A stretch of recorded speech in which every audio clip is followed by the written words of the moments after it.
எப்பயுமே ஒரே மாதிரியே செய்கிறீங்க, வேறு எதுவும் டிஃப்ரெண்ட்டாக செய்ய மாட்டேங்கிறீங்க அப்படின்னுட்டுன்னு உங்கள் வீட்டில் உள்ளவங்க கேட்டுக்கிட்டே இருக்கிறாங்களா? இந்த மாதிரி ஒரு தடவை ட்ரை பண்ணுங்க, சூப்பராக இருக்கும். நம்ம எவ்வளோ தான் வெரைட்டியாக லஞ்ச் பாக்ஸுக்கு செஞ்சு கொடுத்தாலும் அதில் மீதி எடுத்துகிட்டு வந்துடுவாங்க. இந்த மாதிரி ட்ரை பண்ணிங்கன்னா கண்டிப்பாக மீதி வரவே வராது, சுத்தமாக காலியாகி வரும்.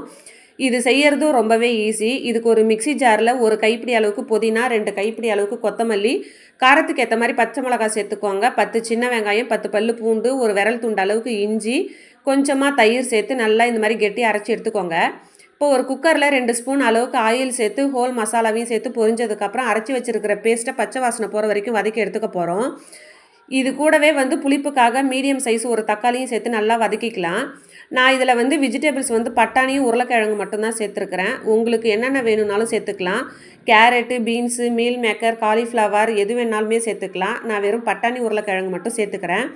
இப்போ இது எல்லாத்தையும் சேர்த்து வதக்குனதுக்கப்புறம் ஃப்ளேவருக்காக பிரியாணி மசாலா 1 ஸ்பூனு, தேவைக்கேற்ப உப்பு எல்லாத்தையுமே சேர்த்து நல்லா வதக்கி எடுத்துக்க போகிறோம்.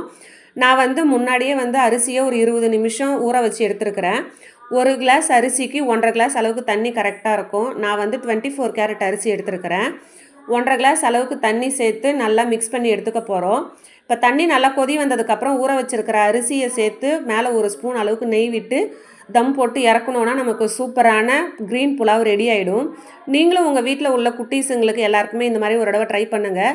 இதுக்கு சூப்பரான காம்பினேஷன் வந்து முட்டை கிரேவி தான். நீங்களும் ட்ரை பண்ணிவிட்டு எப்படி இருக்குதுன்னு மறக்காமல் கமெண்ட் பண்ணுங்கள்.